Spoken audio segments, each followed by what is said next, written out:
بسم الله الرحمن الرحيم ألف لام ميم.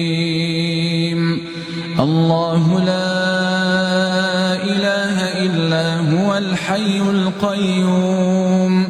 نزل عليك الكتاب بالحق مصدقا لما بين يديه وأنزل التوراة والإنجيل من قبل هدى للناس وأنزل الفرقان إن الذين كفروا بآيات الله لهم عذاب شديد والله عزيز ذو انتقام إن الله لا يخفى عليه شيء في الأرض ولا في السماء هو الذي يصوركم في الأرحام كيف يشاء